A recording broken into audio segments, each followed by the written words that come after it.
Welcome to episode 285 of the Comic Watchers. I'm Chad, one of your regular hosts, and I recently was at New York Comic Con last weekend with these great people who decided to take time out of their day to join us so we can recap our shared experiences and different experiences at the show.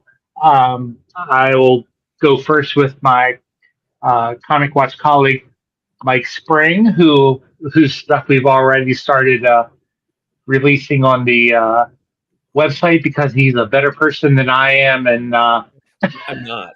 Let me just say, so most years, right, I do the press rooms, I do all these interviews, and then it takes me like 8 months to get around to posting any of them. And then usually it's like, oh crap, the next season the show's about to start. I better post this interview I did from last season, and I'm terrible at it. And this year I'm not gonna do that. I'm gonna get some interviews out, and I banged out like 6 of them in a row, and I was like, woohoo! It's like the first time I've ever done that.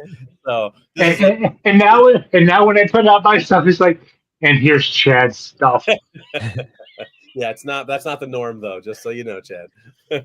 But also joining us, as usual, is Josh Howe, who I met, and Mike and I met years ago in the small press area on the main floor of the show. How's it going, Josh? How are you doing? And tell us a little bit about yourself.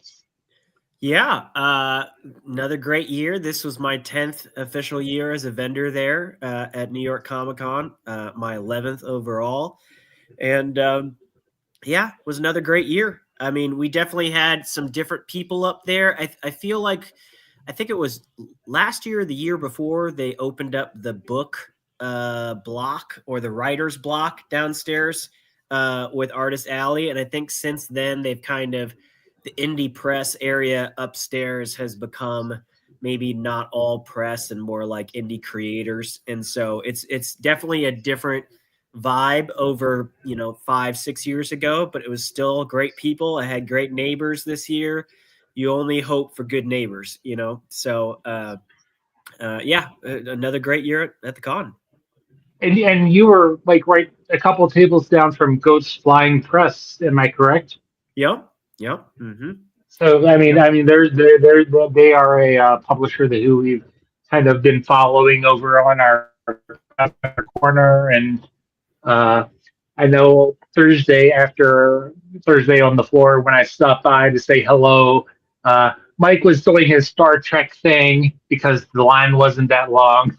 Yeah. It was the only time you can hear it.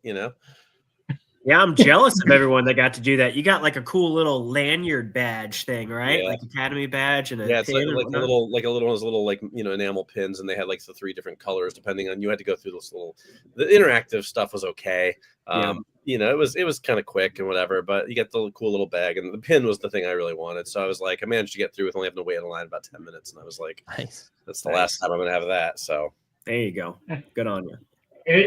And finally, our other current guest is Anthony. I'm sorry, I'm not going to try to pronounce your last name because I am going to screw it up and embarrass myself and you. But he is also the comic book creator of Super Guy, and he also has his own podcast. So why don't you tell us a little bit about yourself? And yeah, sure. So I'm Anthony Iannaccio, aka Mr. Tony Nacho. So I'm a writer. I wrote my first comic this year, Super Guy. We funded on Kickstarter in like 4 hours. Chad, you had me on the show earlier this year to talk about it. That was really cool. I'm sorry. No, I mean, getting to be on podcasts to talk about it is always awesome. It definitely helps spread the word. And this year at Comic-Con, it was my first time getting a pro pass. So I felt really cool. I got to go to the pro press area, which was really chill. Like without that area, I think my time at Comic-Con this year would have been way more stressful. But it was cool. And we ran into each other a couple of times, Chad. That's the coolest thing about Comic-Con, right? Like despite the sheer number of people, I could still run into people I know and have met. Like that's just awesome. So I had a great time, and I'm glad we were able to like reconnect. And I'm glad I could be a part of this one. I'm glad we were able to meet in person because it was, great getting to talk to you about you and your book and talking with your artist. And I know that you were kind of going through some, trying to jump through some hoops, trying to get a pass for the show. And I'm glad Yeah. that you were able to, work it out so that you were able to attend, Yeah, because I mean, I do have a podcast, Comics and Chronic, but they never give us a press pass. Like I've tried for years, so had to go a different route. But I'm glad I did. I'm glad I was able to get it. Like I said, I'm glad we were able to run into each other. So I know Mike is probably more of a veteran. I don't know about Josh. I know we've talked before, but I know Mike is probably like the veteran of the veterans of those of us who have been at New York Comic Con as press or just not regular attendees. Um, so, Mike, how was your experience this year compared to previous years? It was my 16th year going as press. I missed one or two COVID, obviously, and then I didn't do the year after COVID. There just wasn't really much press going on, but I've been doing it for a long time as press. I wish I could say like, oh, this year was amazing. It was kind of a down year for press stuff. I'll be honest with you. It was my lightest year for interviews. I've never had a Sunday before where I didn't have anything scheduled at all. What I did this year, and then a lot of the press rooms that we did, a lot of times. So for people who don't know, what we typically do at big conventions like this is we do press roundtables. So, they'll bring in some stars from a TV show and a couple producers from a TV show, and they'll have like 4 or 5 tables in the room with like 5 or 6 journalists at each table, and they'll rotate the talent from one table to the next. You get about 10 minutes, you ask your questions, kind of like, rapid fire, and and then you get everybody in like an hour. You get to, interview everybody from the show. And this year I was in like, I think they were all the same company, but there was 3 or 4 of them that did what we call like press conference style, where they just put the talent at the front of the room, and then there's like 30 or 40 journalists in the room all trying to ask questions. And it's a much less efficient way to do it, in my opinion, and it's a lot more chaotic. So it was like I had less press interviews, and then the ones that I had were much less kind of not one-on-one even, but just like, usually at a round table, everyone gets a chance to ask a question. When you got 30 or 40 journalists in the room and you give us half an hour, like, if you do the math on that, it takes people 2 or 3 minutes to answer a question, you're only getting through 10 of those journalists, so it's just, it was, I had a few really good press experiences. Ronda Rousey, I interviewed her. We did interviews with her. She was surprisingly, that was fun. Yeah, like you were in that one, right? Like she was like super down to earth. I thought she was really friendly. She was really like excited about her new graphic novel. Like that one was really cool. And there's a couple other ones I interviewed. Tony and Ziva from NCIS. Michael Weatherly and Cody DePablo, and we got to talk to them. Kind of, again, like small groups, like 3 of us to a table with each of them, and they were really cool. And so some of them were great, but I don't know. It just felt like a down year. I'm hoping it's an outlier, and it was just maybe the way things were scheduled this year, and not the way things are going. I'm kind of curious to see how next year is going to pan out. So we'll see. There was a lot of last minute cancellations, wasn't there? If yeah, I was watching the socials right. Yeah, there's a few people that didn't show. We did the Daryl Dixon press room. Daryl and Carol were supposed to be there, and Melissa McBride, she didn't come. There was a few people. It felt like there was definitely a few people every so often to be a press room. Like, wasn't so and so supposed to be here? And they're like, yeah, they didn't show up. And it's you never know what's going on. They could be sick, or they could have something going on. One girl I know one of the actresses from one of the shows was pregnant, so she wasn't there. I was like, well, who knows? I mean, you got things going on when you're pregnant. So that's nothing too normal, but it did feel like priorities. Unusual. What? Priorities. Yeah, for sure. Yeah, exactly. And I was just glad that neither Mike nor Ronda Rousey beat me up, because on the train down to the city, Mike was like, "Oh, did you read read her thing?" I was like, "Yeah," and he's telling me all about it. And then like the next day, I'm like, "Yeah, I read that." course. You guys, I don't know how well you know Chad, and I love Chad to death. He's one of my favorite people, but sometimes I want to beat him with a stick. Like, we're on the train down, and I'm like, we usually we chat, but I'm like, listen, I want to read this book because I don't like to interview people without knowing. So I'm like, I'm going to read Ronda Rousey's graphic novel, so I'm prepared.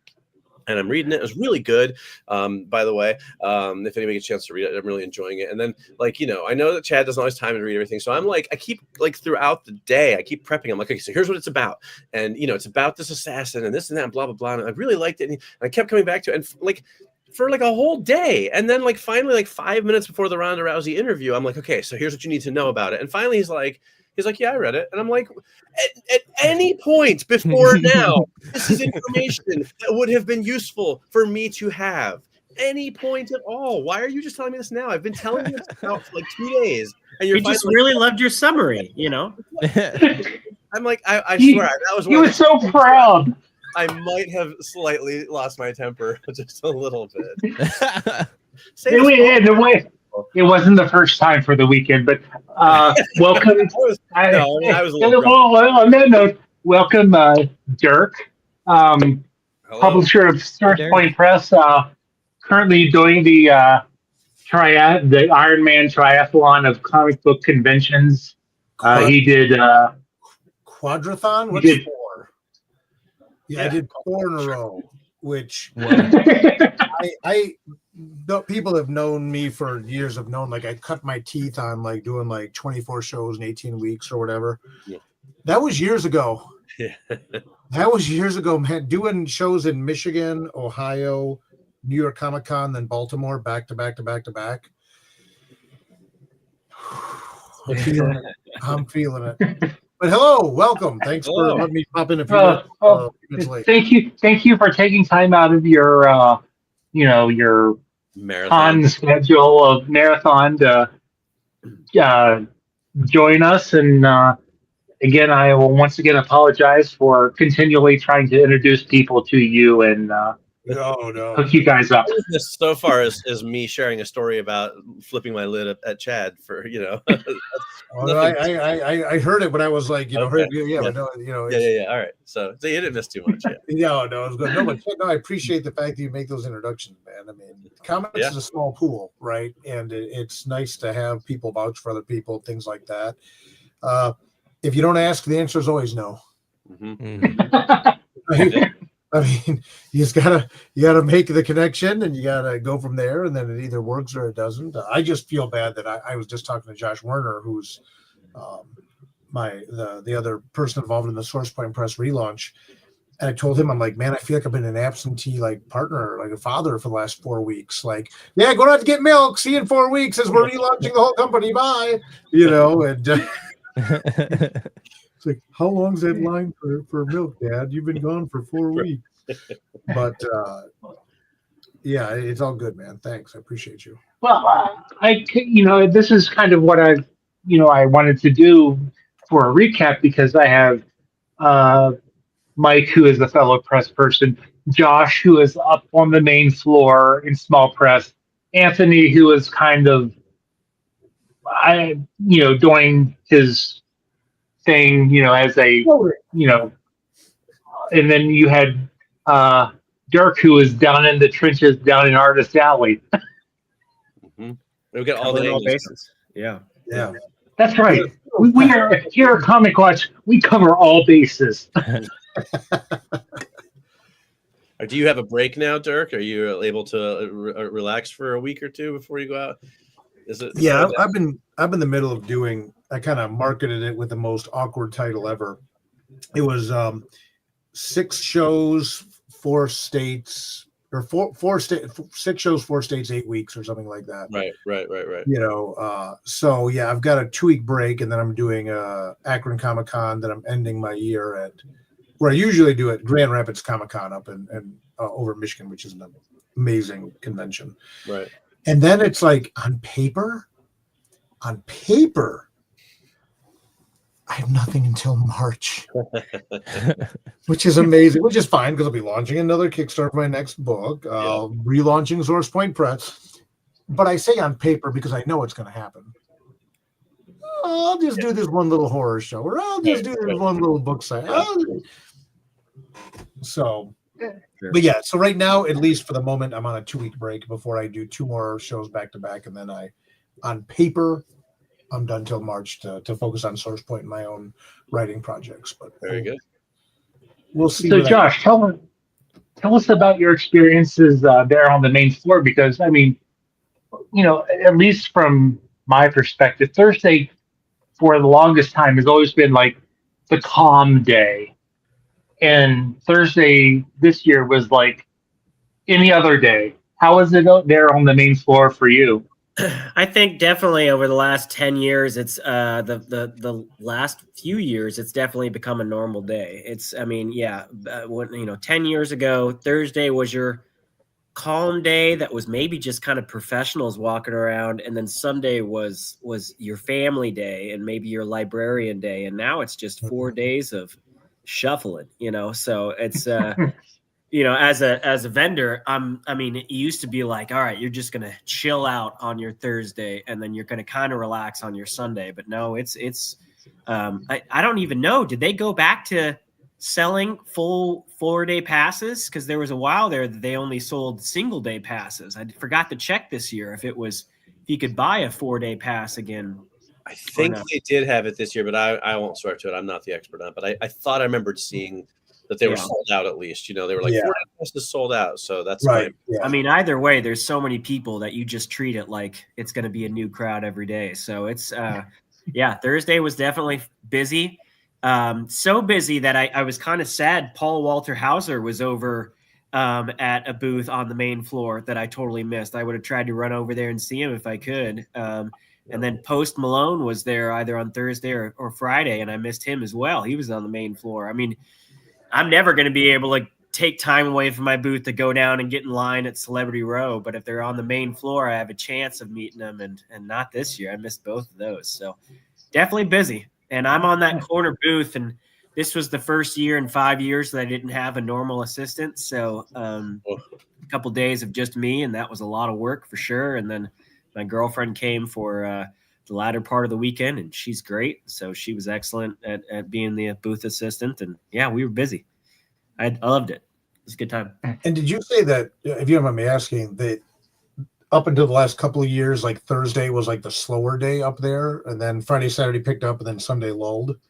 Yeah. The first couple of years. Yeah. I mean, Right. Definitely the last 3 or 4 years post-COVID, it's been just 4 days of busyness. So that's so interesting, because in Artist Alley, historically, downstairs in Artist Alley, it's been like this: Thursday, Friday, Saturday, Sunday. Really? And Thursday's always been historically the best day, but Sunday was like that close second. So it's interesting. So I guess that supports the theory, and that's been traditional. That wasn't necessarily the case this year, where they're either upstairs or downstairs, right?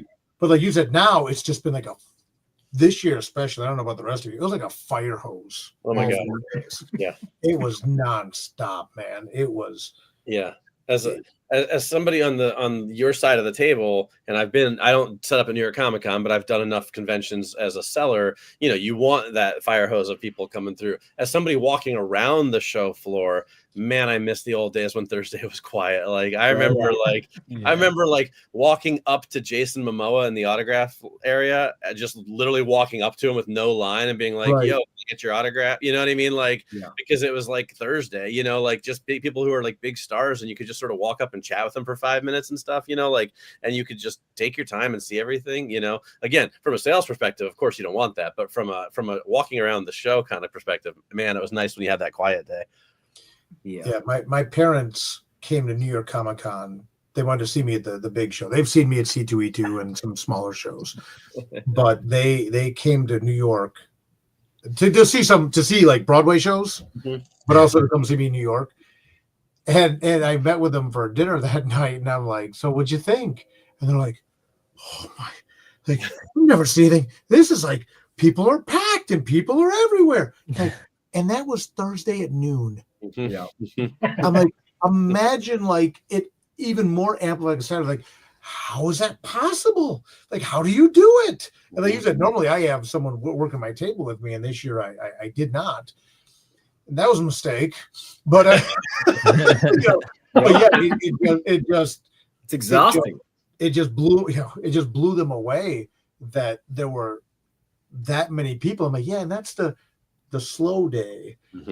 That's funny. I brought my mom out this year as well. My mom's never been in New York, so I brought her out for Tuesday and Wednesday, and then half of Thursday. So it was Tuesday and Wednesday was see the sights, Statue of Liberty and Trade Center and Macy's, and then I brought her on the show floor to set up the booth on Wednesday, and she was shocked at how much construction was still going on the day before the con. And yeah, I mean, she's never been to New York, but let alone she's never been to a con that big. And she was shocked before the people got in there, let alone on Thursday. So, what you think of Thursday when all the people were in there?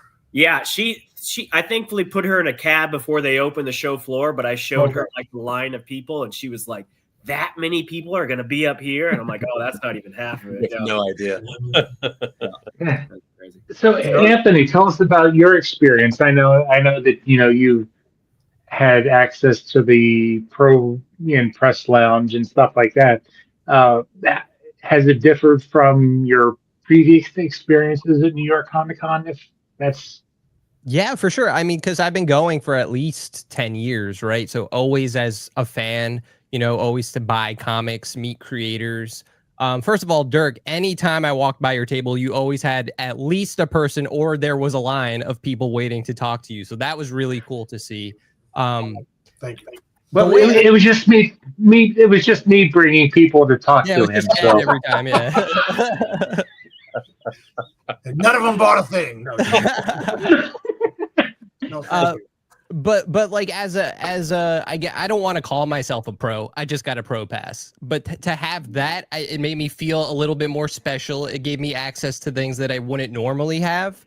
And so that was cool. That made the experience different for me. But really, I'm always still going mostly as a fan. Like, yes, I have my own comic now, and I like to give it to people I talk to or anyone that runs into me. Gave one to Dirk, of course. But like I'm still there for the comics, and I was so happy that like it really felt like New York Comic Con always feels like this mostly, but like this year especially felt like there was a real focus on the comics. Like so many announcements, especially from DC. It was just a great time. I think I would place this either as my favorite Comic-Con, New York Comic-Con that I've been to, or at least in like the top 3 for sure. Yeah, but Anthony, you got to rock that badge, man. You can't say I don't feel like a pro. You got to be out there like Wayne's World, like backstage passes. You know what I mean? Like that's how I wield my press badge. I'm like I saw him in the press lounge, so he's good. Yeah, I was there. Nobody knows. Yeah, you guys got that. I say that anyway. I like to just say it. Like, don't you know who I am? As if they should. It makes me feel good. That area above the food court on the main, that didn't always used to be the pro lounge, but it was this year, right? They were like blocking the escalators, weren't they? Yeah, they were policing it very heavily this year, and it was kind of nice. It used to be the press area, so we used to do all our interviews up there. It was terrible because it was so super open and echoey. And then with the glass ceilings, at a certain time of day, you'd have the sun just shining through like a friggin' beam of light straight from God on your face, and you couldn't see anything. It was horrible. And then they moved the press over into the new expansion area, and the new press area is much better. And so then they had a press lounge up by the press, and now they don't have that. So they put it all now over where it used to be, over that river pavilion, they call it, over the food courts. And that's where they've made the press and the pro lounge. And then for a while they had that as like the cosplay area. They didn't know what to do with it for a long time, but now they seem to have settled into making it the press and the pro lounge. It's nice because you get up there and the air conditioning's kicked in because there's not 4,000 people squished in. So it was like you walk in and it's like 20 degrees cooler than the show floor. And it was a nice place to recoup. But it has not always been that. No, it's definitely morphed over the years. Yeah. So just again, to Tony's point, when I get to the table, I rarely get a chance to leave with help. You're telling me that the whole river pavilion, that's what they had retailer day on Wednesday. Yeah. That's all just press and pros can go hang out in the air conditioning up there?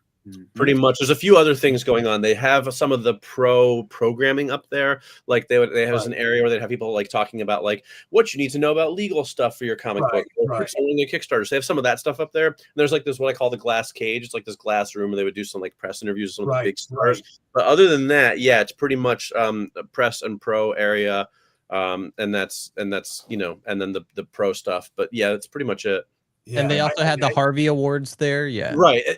Yeah. And like in the after hours, but during the show floor, it's pretty much just like come up here and relax. I knew they had the after hour event there, and they had the retailer day there the day before. But it's just, even though I know in my heart I could do New York Comic Con another 30 times and probably never get up there. Yeah. Kudos to New York for providing that place where people can just get away for a minute in theory. Yeah.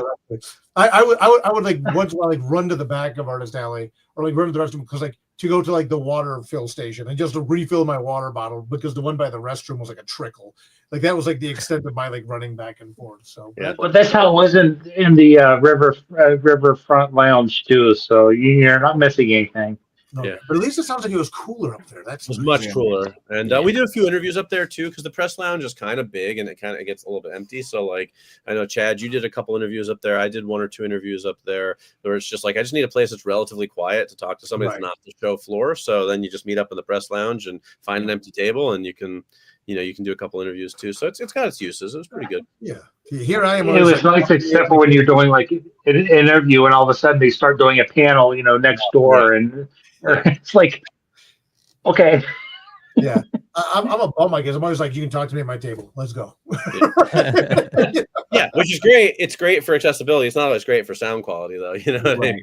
Right. So yeah, but That's why that's one of my best favorite things to do as an exhibitor is get there early. And, I don't care if I've got my booth set up and I just need 30 seconds to tear it down. I'll get there an hour to an hour and a half early to walk the con floor and get my Zen in and get my full strides in.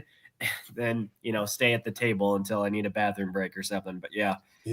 Otherwise, it's just crazy all day. I love walking that show floor. That's been my favorite thing for years. I mean, that's, back in the day, I used to meet, that's how I met Stan Lee at C2E2 one year, was just walking the show floor early. And so was he, and got to meet him in his, back when he was still cognitive and there by choice. I'd run into Scott Snyder and Jock and some other artists just walking the floor as well. And I love that. I love that opportunity. So, I've been doing it for 10 years. I've seen a lot of these things. I see the same booths every year, but it's still fun to just walk around, even if the booths aren't open yet. It's a cool place to be. It builds an appreciation. Like I always have to segment it out. Like, okay, I have it to a system. Like Thursday, I'm getting this part. Friday, I'm going down here in Artist Alley. Saturday, and like, I'm not going to say which ones I go which day, so I can actually go just in peace. But done it. And I had the same experience at Baltimore.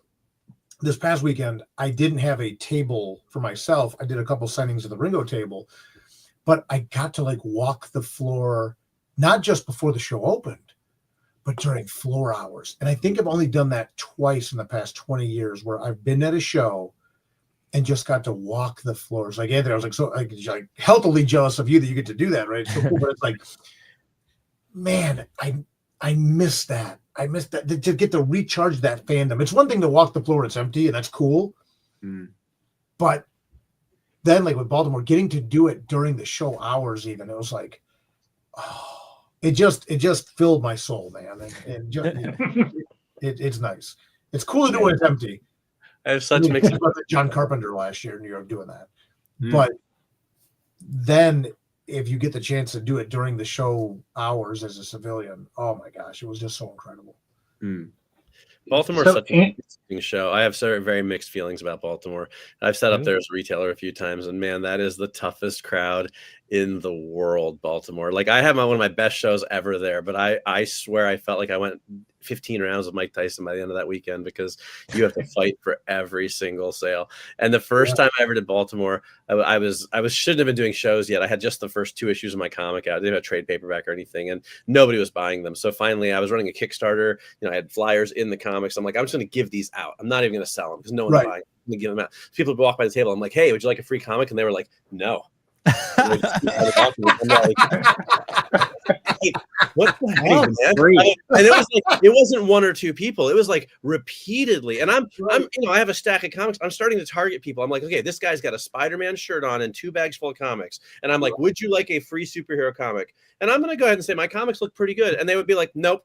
And I'm like, what the hell is happening right now? If at New York Comic Con, you put anything out for free, right? I could put out a pile of cans of tuna fish, and I could put out a pallet of them, and they'd be gone in 4 seconds. And here at Baltimore, I'm like, would you like a free, professionally produced, full color comic book? And people are like, stop talking to me, loser. Arthur Adams, I'm Weird trying to crowd. get Frank Joe, right? I'm trying to get over here, and you are not the one I want to see. Yeah, exactly. Yeah. Exactly.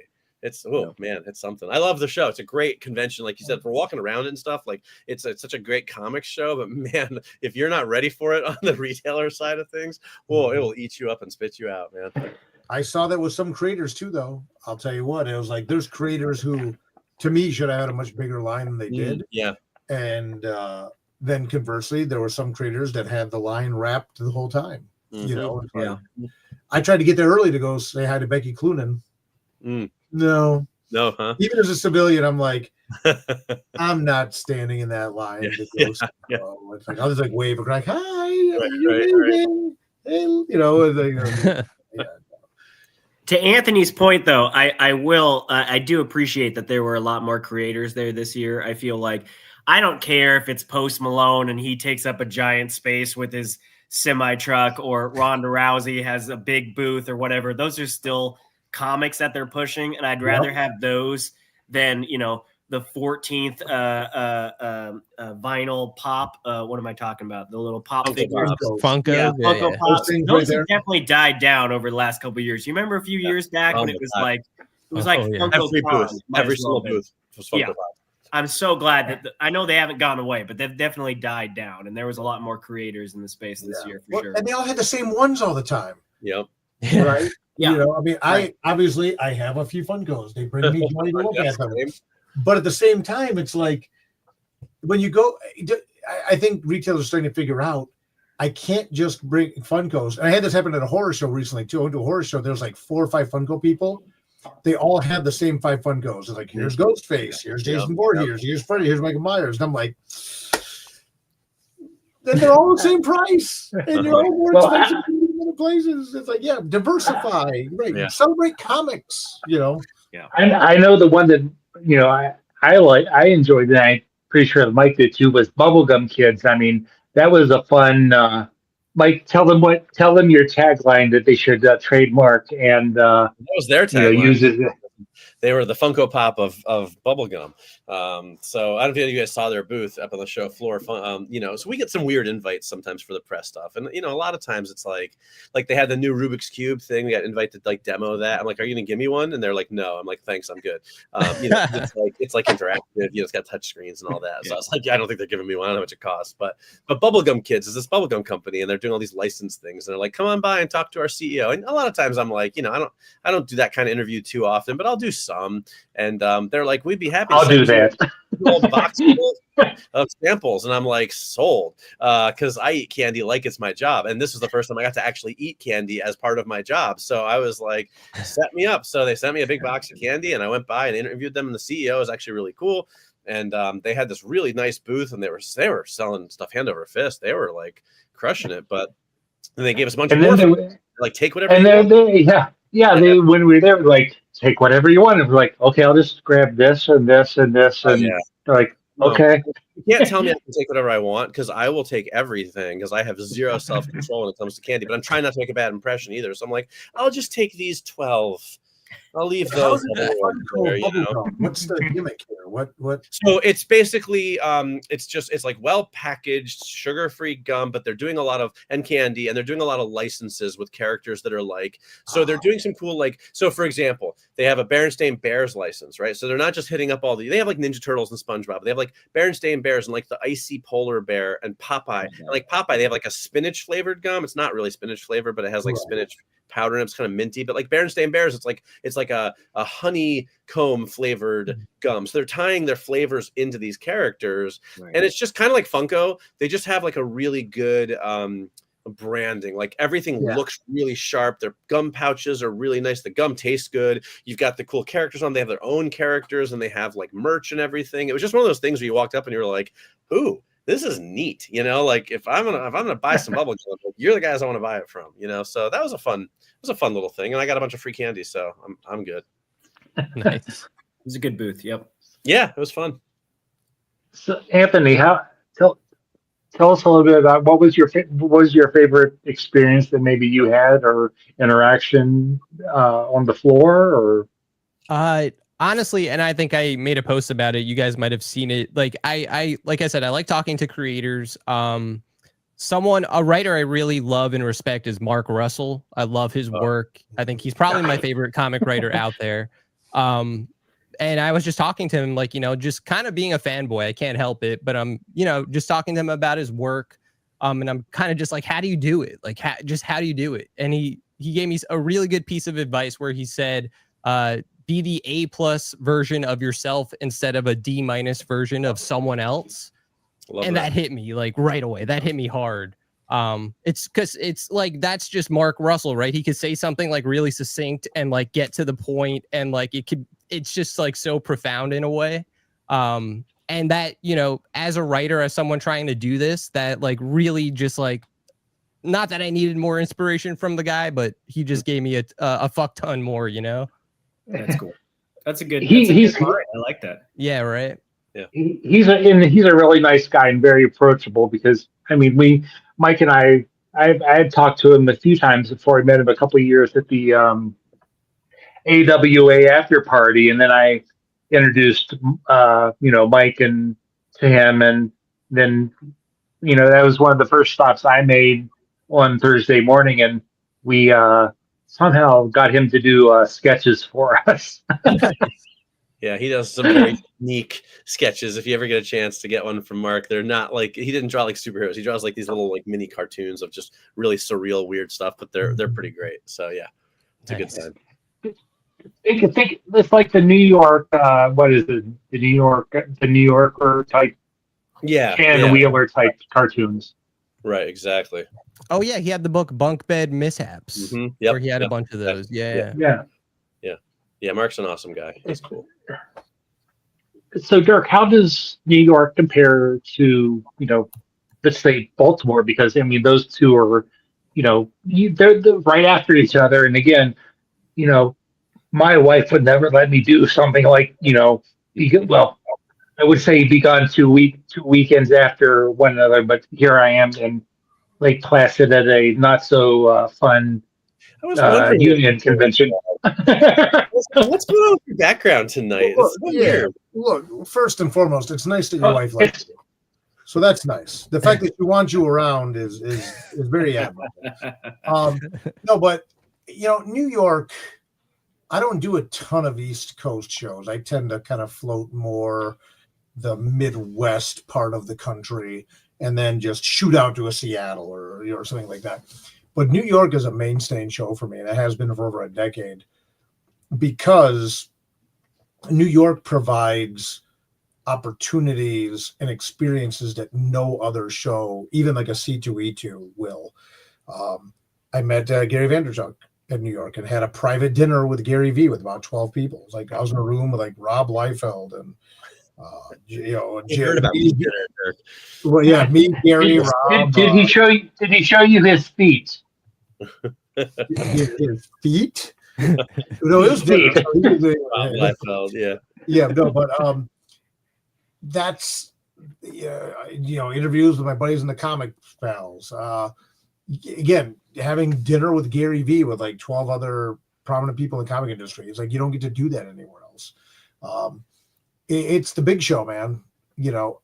I think pound for pound, what I tell people is pound for pound, if you want the big Comic-Con experience, but you can't afford a New York or a San Diego, go to C2E2. Yeah. I think pound for pound, C2E2 still might be like my personal favorite of the giant shows, but there's only one New York, right? And New York is such an experience. But then to Mike, with your point, what you were saying about Baltimore, I went to Baltimore and I didn't set up. I just had a couple scheduled signings because of the Ringo nomination. And I specifically did not table at that show because I just wanted to experience it, because it's such a creator centric show. Here you got like Klaus Janson and then Dean Haspel and Becky Cloonan and, Frank Cho and Arthur Adams and Jeff Loeb, like all within eye shot. Like there they all are, right there. Yep. Or then you got Jason. Then you go this side. You got Jason Burrows. You got how I go. Just amazing creators. But it's a very diehard show for almost strictly. Well, I think this is fair to say. Almost, I don't like to ever go to an absolute, but it's almost strictly comic book people. Right? If you're going to Baltimore, you're going because you enjoy and appreciate comics and those who create them. Yep. One of the guests of honor was Jeff Smith, right? Brian K. Vaughan was there, right? These are people that certainly would draw a crowd anywhere, but with Baltimore, it's that's who we are highlighting. And also, and I'm tired, so I'll just be I'm too transparent here. When I'm an introvert, and people who see me at a show may not believe that, but it's true. I'm on a show, I'm working, and I'm going to work, and I'm going to promote, and I'm excited to be there, and the energy of the room and the energy of the people. I'm getting to talk about comics and comics I made. This is the coolest thing, right? But then after the show, and sometimes I've gone to do karaoke and stuff like that. But to me, that's still an extension of the show. When I get back to the hotel room or whatever, I'm just power down. Well, at Baltimore, it was interesting because going to the after hours events, it was all my fellow creators and professionals. And it was so, again, my heart grew 3 sizes too big because it reminded me of early C2E2 days where we could just go and be amongst our peers and just talk shop or not talk shop, but just catch up. Because when I'm at a show, I see the person to my left, the person to my right, and maybe the person across from me. Right. So if my buddy who I want to catch up with, I gotta like you were saying, Joshua, I either gotta get there an hour early and hope they did too, or try to catch them after the show. And in the scene in the last 5 years, for a lot of reasons, the big pro gatherings haven't been taking place publicly. Right. It's we got to be invited to this party. You got to be invited over here. Don't tell anyone, but we're meeting at this place. And this was a situation, and some of it for very good reason. But this was a situation where just all the pros, we just got together and just hung out. And it, the name for it, I know some people kind of look at this name as a pejorative now, which is sad. But I'll say it was old school BarCon. It was old, yes, what I'm talking about. Old school BarCon. I know exactly which bar you're talking about. Well, yeah. Baltimore. Yeah, old school, man. And here's Jeff Smith and Charles Vess and Don Simpson and we were just Adam Freeman and the list goes, and just hanging out. And it wasn't a situation, and I can go talk to Frank Cho for a bit, right? Just catch up, and we're not jostling, trying to get past people, or people trying to come in and get free autographs. And I hate saying that because it sounds elitist, and I don't mean it like that. But the vibe is so different when it's just those of us who are there to commiserate with each other on a professional level. Yeah. So you would have been welcome, Anthony, for the record, right? And that's kind of what I liked about the after parties that we went to, that Mike and I went to, and I tried to get Anthony into or invited him to. Mike and I went to the Scholastic party, which is always a great time. I mean, just I'm begging every year to go to this. I don't know what I need to do to get into this. Right, next year, Josh, we'll see if we can remind us. We'll see if we can get you in because we got one of our friends in this year. Scholastic puts on the best party of all the New York. I mean, I'm sure there's other ones. We get invited to all of them, but as press, we get invited to a handful of them. And the Scholastic one has become our do not miss party. They put on such a great party, but it's also super wholesome. I mean, they've got a bar and stuff, whatever. But I don't know. There's just it's just vibes. I don't know. It's a lot of fun, So yeah, So that is was this Scholastic party like a lot of pros, or is it pros and press? yeah, or... it's at the Scholastic building. They usually bring in a handful of their like big selling like YA graphic novelists to do like they do like a little like hour-long Q&A with them. Okay. Like last year they had Jeff Smith show up as a surprise guest. This year they had Anna Martin, who created Babysitter Club, show up as a special guest. wow. And then you go up to their little, they have like a whole like kitchen area and it's all decked out. They have a theme. This year they were doing like airbrush t-shirts they were giving out to everybody. They give out like books, they have like food, they have like, you know, passed around food, but it's like it's mostly like press and pros and people who work at Scholastic and some authors, but it's like, you know, they keep the guest list fairly tight, so like there's a good number of people there, but it's not like super crowded, like you can't move. It's kind of like, okay, there's probably, you know, 100 200 people. And then it's kind of like we all kind of hang out and chill and eat the food. Yes, what you just said is the most important thing. Hang out and chill. Yeah, exactly. Right. Exactly. I don't want to be on. Right. I've been on for 7 or 8 hours or 9 hours. You know? Yeah. And again, if I'm supposed to go karaoke, I'll do it, and I'll do Motorhead, and I'll tear it down. But it gets to a point where I just want to get a Shirley. Maybe have a Shirley Temple. Maybe a Sprite. Right. Hell yeah, Shirley Temple. That's my go-to. That's my jam, man.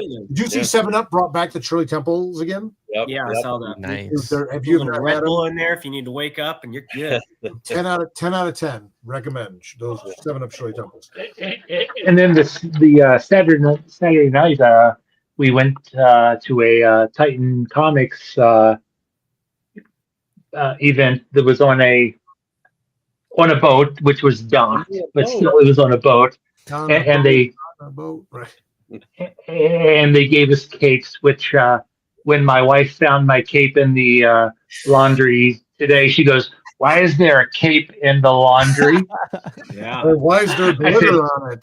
That's funny to me, Chad, because I must have told my wife 7 times that I got a free cape at New York Comic Con. I was like, I'm going to this party because I'm getting a free cape. And then after the party, I was like, I got a free cape tonight.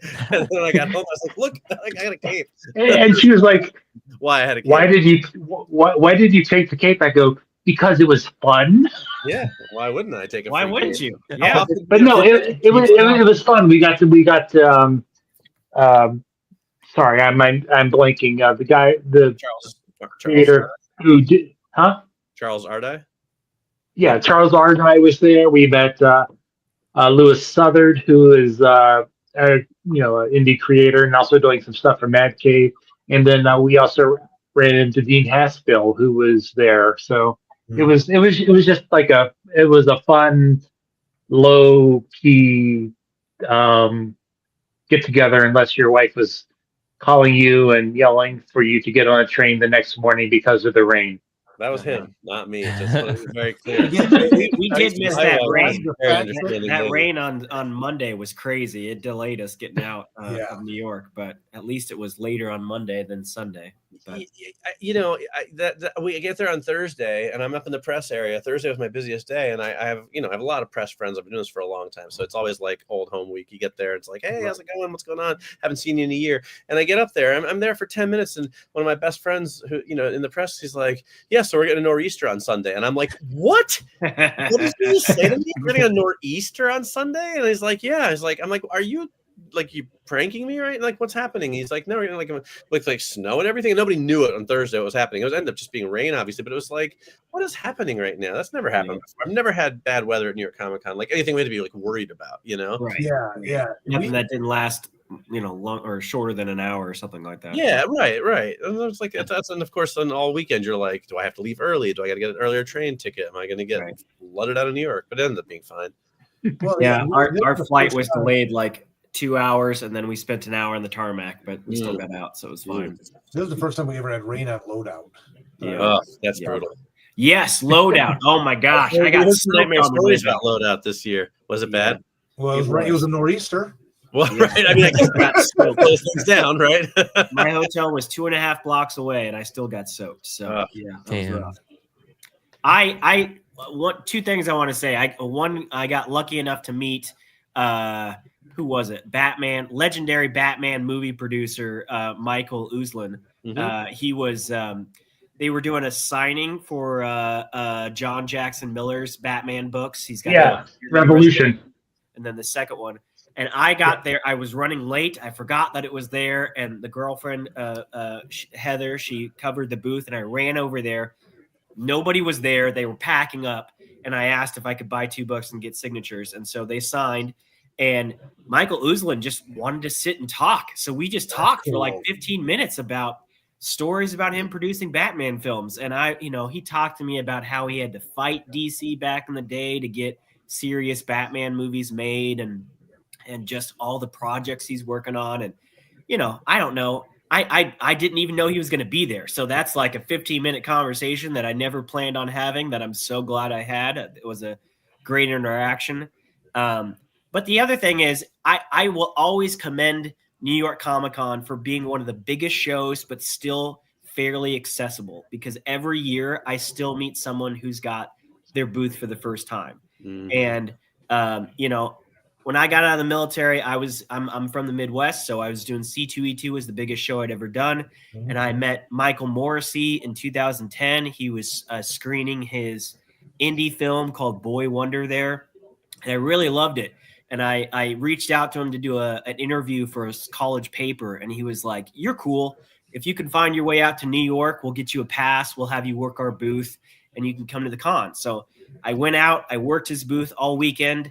And at the end of the weekend, he was like, "Man, if you came out here with your own book and pushed it half as hard as you pushed my project, you'd do well here." And so 2015, I came out with my first comic and my first book, and I reached out to New York Comic Con thinking they're not going to let me in. I'm a newbie. I don't have anything to my name. This is my first year. And they gave me a booth, and I've had that booth for 10 years. And, that's unheard of, So, that I wonder, Anthony, with your comic, are you going to keep on just being a pro, or do you want to have a booth of your own, or what do you think? No, absolutely. I've already done 2 really small cons this year. I'm going to do Big Apple Con next month, actually. So that'll be my 3rd con. I'm definitely going to try. Like, that's me. I'm always going to keep trying. If I fail, cool. I'll just try again. I'm not, it's just something that I love New York Comic Con. I'm from New York. I'm from the Bronx. I've lived here my whole life. I was born here. This is my con in that way. It's my local con, in a weird way. So like, yeah, I totally want to try, and hearing that is like so inspiring too. So I'm like, fuck yeah, I have to try no matter what, Yeah. And you I can't still have to fight for my booth every year. 10 years in, I'm still fighting for it every single year. And I know the year I say I can't make it is the last year I'll ever be there. So, you definitely got to fight and hold on to it. But I start fighting in like January for my booth. So, well, and then I know where to find you and where to find Dirk. After I finally got over my introvertness and introduced myself to meekly introduced myself to Dirk, then it was like. I roll my eyes at him just like that all the time, Dirk. Whenever he says stuff like that, I just go, "Oh, Chad." You're rocking out with 4 different comic creators on a live stream, bro. That's right, exactly. Yeah, you're awesome, dude. And I let him share a room with us, even. So the first year, he kept telling me he just likes me for my money. He kept saying like how much we didn't like him. I'm like, Chad, if I didn't like you, I wouldn't share a room with you. Right. Like, settle down. Right. He's got nothing to do with the fact that yeah. It doesn't do with the fact that it's $3,000 for a week in New York, Chad. I promise they like you. Yeah, you know what?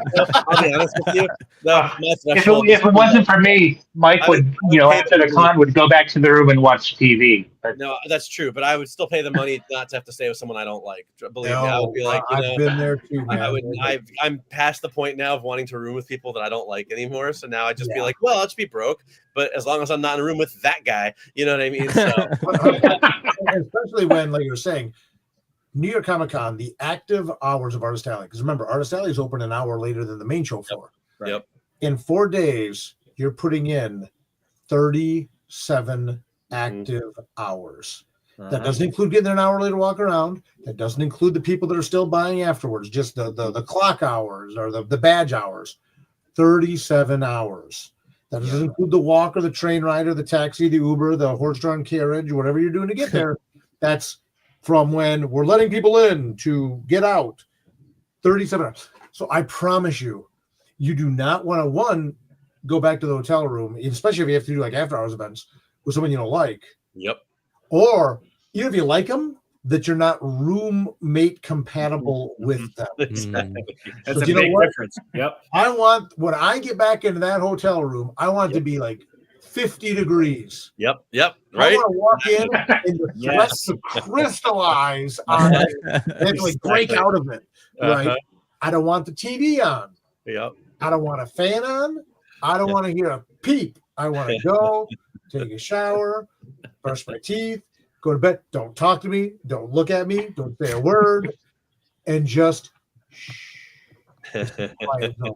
And that part Well, was you know that Anthony lives nearby, so if your hotel ever falls through, you know, There you go. get this guy. Do you out. keep Got a your, place do you keep your house cold? I like. I mean, we're I trying like to it cold, Anthony, hey. you could say my Can we- basement. Can we move some of your comics so like I could curl up in the corner or something? Yeah, I'll move the Spider-Man books. You could Right? go No, up there. Where do you live, Anthony? How close are you? I'm in the Bronx. Oh no, forget it. It was like 2011, and I was going by myself still at that point. I was poor, and a guy I was working on a website with was like, "Come stay with my buddy out in Brooklyn." I'm like, "All right, cool, it's I free." did that I'm like, once. "Great."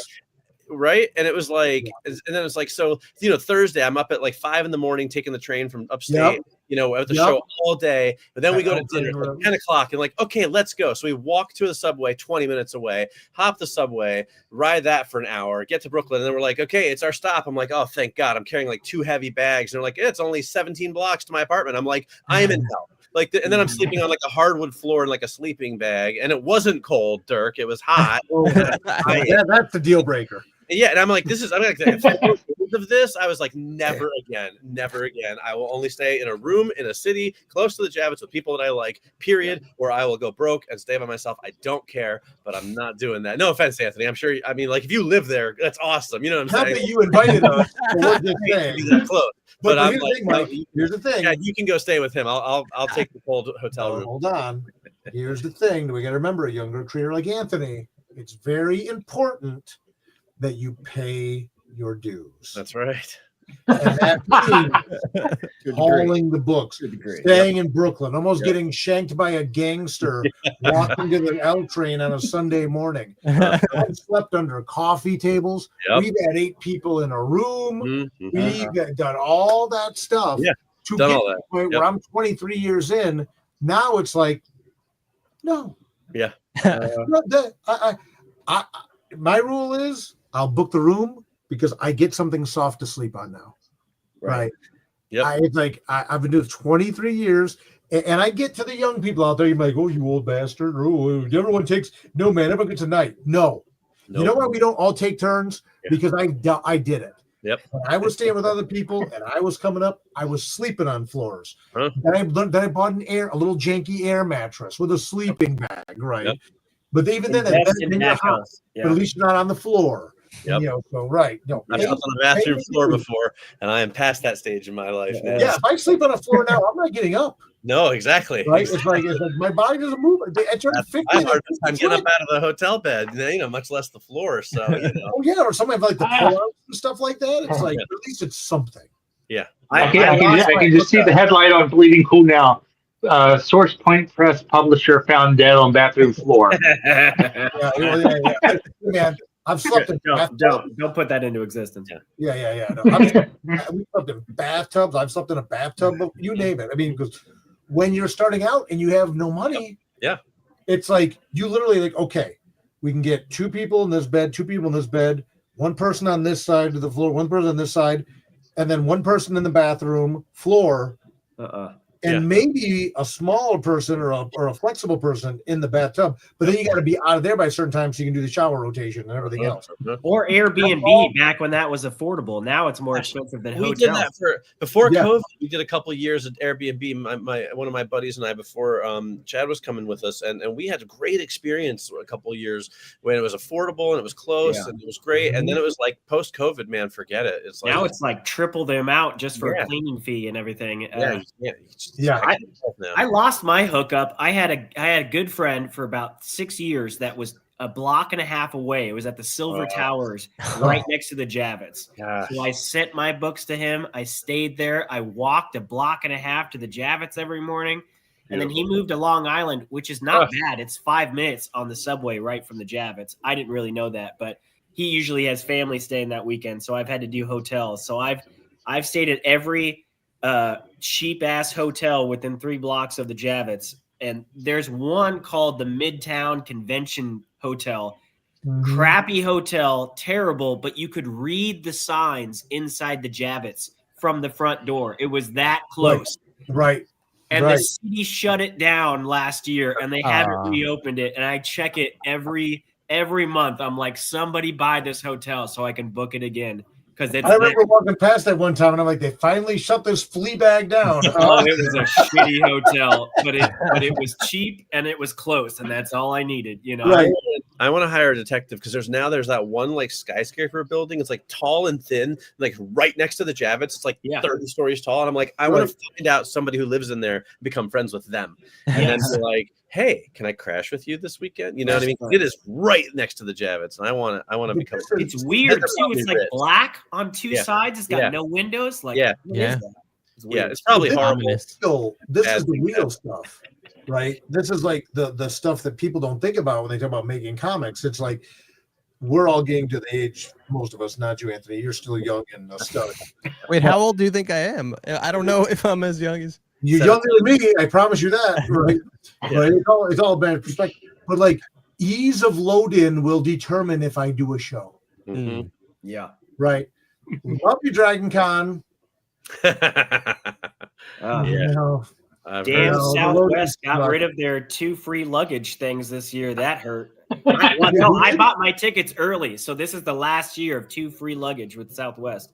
I would take advantage of that when I could. Right. Yeah, and that's thing, like, I bring books, right? And it's like the stuff's heavy, or driving in, and then it's like no, I mean, no, I have the dubious distinction of being the only person ever in the history of New York Comic Con to have a car on the floor in Artist Alley. Really? Really? It's when they were in the other building. Oh yeah, I remember that. And there's photographic evidence of this that.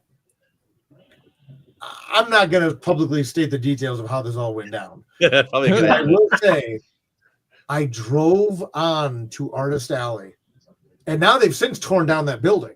Yeah. So I will forever be the only person to drive onto Artist Alley ever, and because now it's in the basement, right? So you can't drive down there. Right. But like that was like one of the easiest load-ins I ever had.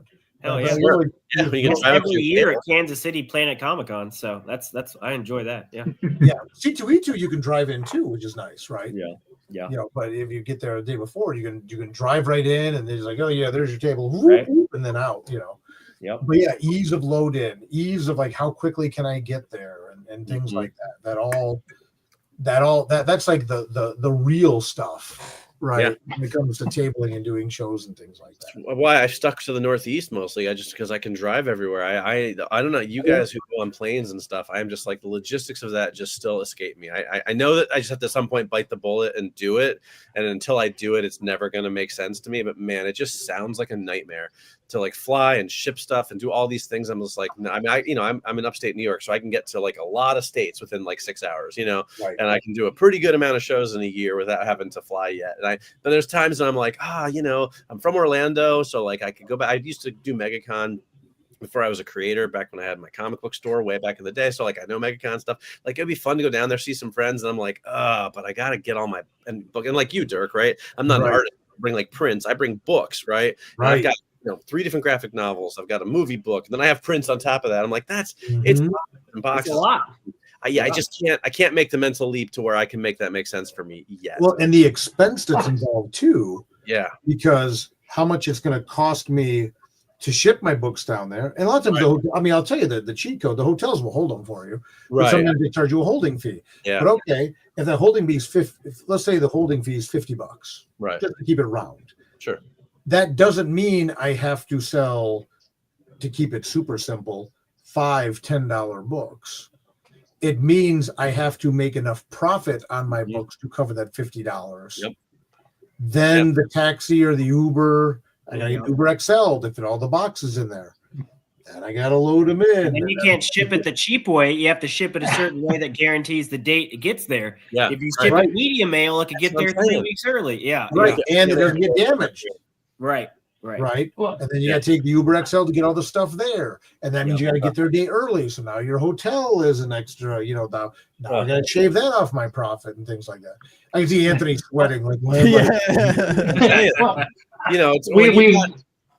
go ahead, Chad. we've hit our hour, and I know that Josh has to go. So before we sign off, why don't we just go around, and this is the time where you can tempt your stuff and say what you want to, let everybody make sure that they know about you. And again, thank you guys for taking the time out of your day to, come here and rehash the memories of New York Comic Con 2025. So you guys can go around, and then I'll do the last wrap up. All right. Dirk, Why don't you start? Who's start? Here, I'll start. I'll kick it off. Someone start. We'll be here all night. So I'm Josh Howell, fiercelit.com. My new book, I really wanted it to get printed in time for New York Comic Con. That didn't happen. I was heartbroken. My year, I moved. It was a crazy year this year, but we put together these cool case files. If you did a pre-order at New York Comic Con, and it had like headshots of the villains and crime scene photos and an evidence bag of goodies, and it was really fun to put together. We put together 35 of them, and we pre-sold all of those, plus sales of the other books. So it was a great year. We plan to get that new book out mailed by Thanksgiving. So working hard to make that happen. But otherwise, I got big plans for next year, and hoping to bring that book plus at least one other to my 11th year at New York Comic Con 2026. So looking forward to it. Nice. Awesome. Mike? So Mike Spring, Out of Time Comics, outoftimecomics.com. I have 3 complete graphic novels, 8-Bit Slasher, Uncaped, and Red, White, and Broke. And then my newest book is I Want My $2, a guide to 20 cult classic movies from the 1980s. And I'm currently working on the sequel, I Believe You Have My Stapler, which is a guide to 20 of the cult classics from the 90s. Hell yeah. And that I'll be honest, those have been huge sellers for me at the convention. So I'm having a ball writing those, and so now I'm splitting my time between more comic books and then writing about movies, which has been a lifelong passion for me. So Big plug. there you go. Hey, look at that. There it is, right there. Awesome. That just made my night. Thanks, Dirk. Maybe Right, the best it's publisher I've right ever here. had too, who didn't just throw it right in the garbage. So I appreciate it. Was that one of the free ones that he was throwing out at the con? Yeah. I got this in Baltimore like 3 years ago. He's like, "Will you please take my comic?" Yeah. No, I got that. Super. That is not dope. accurate. That's my newest one. That's been my bestseller. 8-Bit Slasher has been a big hit for me. So Hell yeah. I'm very proud of it. Anthony, go ahead. Yeah, so I'm Anthony Iannaccio, Mr. Tony Nacho on all whatever social media you're on. So I have a comic out called Super Guy. If you DM me, I could give you a free one-shot to check out to give you a little taste of the series. Otherwise, you could check out my Ko-Fi shop, which has the first issue physically or digitally. In early 2026, we're coming out with issue 2 on Kickstarter. Right now, it's in the pre-launch phase, so if you want to check that out, it's up there. Again, just follow me on social media. I always have the links up there. But yeah, we're in the pre-launch phase for Super Guy issue 2, My Date with the President's Daughter.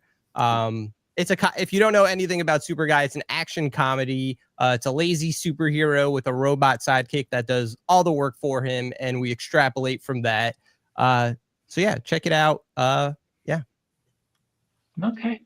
And last but not least, Dirk, come on. Yeah, Dirk Manning. People can learn about me and my work at dirkmanning.com. I'm on all social media at Dirk Manning. Look for the picture guy with the top hat and the scarf. That will be me. Also, I have recently ascended to the position of publisher at SourcePoint Press. The SourcePoint Press website is now live, including our offensively transparent submission guidelines. at sourcepointpress.com. People can check that out. We're going back to our roots, of comics with a sharp edge, right? But specifically, we're doing graphic novels in the areas of horror and speculative fiction and pulp, primarily. Very creator-focused, creator-forward publisher. Our first 2 graphic novels will be coming out in the November catalog of Lunar under Prana. So we're partnered with Prana. We're powered by Prana, and we have 40 graphic novels already lined up for distribution through Lunar, starting in the November catalog. Not all at once. We're doing about 2 to 3 a month, but people can check out sourcepointpress.com for submission guidelines and things like that, and check out more about me. I have a monthly mailing list that I think a lot of people find very much worth their time at dirkmanning.com. And my next book is Tales of Mystery Volume 6, which is in the pre-launch phase on Kickstarter right now. Stunning cover by Mike Crome. Nice. People can go to talesofmystery.com and check that out as well. Well, we will be following that Kickstarter and a Super Guy when you're ready to launch it. And Mike, any of your other projects over on Comic Watch. Yeah. And as my co-host likes to say, the world today can be a not so nice place. But, if you have a chance to do some good, buy local art, support your local comic shops, and most of all, don't be a dick.